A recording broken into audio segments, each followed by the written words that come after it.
د مزار شریف ښاروالۍ له کورنۍ بودیجې څخه په 1403 هجري کال کې په 43 پراختیايي پروژو کار پیل کړ چې تر اوسه پورې 10 پروژې بشپړې او ګټې اخیستنې ته سپارل شوي دي.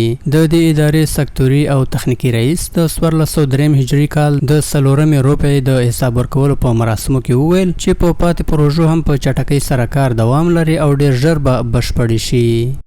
ما 43 پروژه داشتیم که از این 43 پروژه 20% پروژه کارش مکمل به اتمام رسیده و 26 پروژه انشالله کارشان آغاز شده و ما کوشش میکنیم که به سرعت در 2 شیفت شب و روز کارشان ادامه داشته باشم.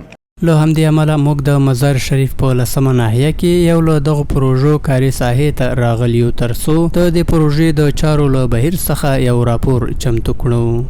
مدت قرارداد 4 ماه 120 روزی کاری صورت در بر میگیره. هزینه بیشتر از 15 میلیون افغانی از طرف شارولی پرداخت میشه و کار ازی عملا که شما میبینید کار جوجه های ازی کندنکاری ازی یعنی RCC ازی مکمل تکمیل است. کندنکاری ازی تکمیل شده و پرکاری ازی تکمیل شده و یک بخش ازی آماده کانکریت است.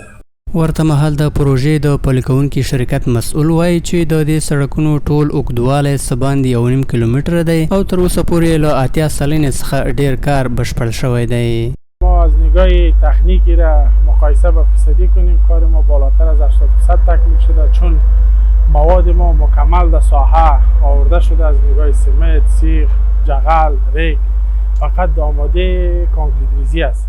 د یادونې وړ ده چې د تیر لمریز کال په نیمایي کې د 43 پروژو چارې پیل شوې چې د مسؤلینو په وینا د دې پروژو ټول ټال لګښت چې 510 میلیونه افغانۍ دی د مزار شریف ښاروالۍ له عوایدي بودیجې څخه ورکړل شوی دی.